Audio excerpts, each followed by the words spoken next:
অনেক আছে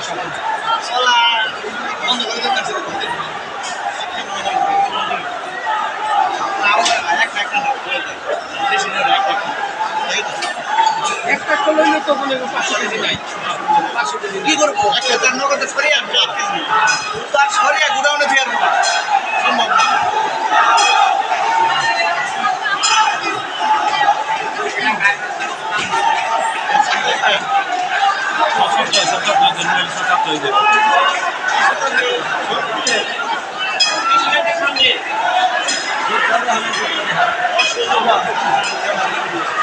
ওই যে বাবু সরকার খোলা নাতে দেবো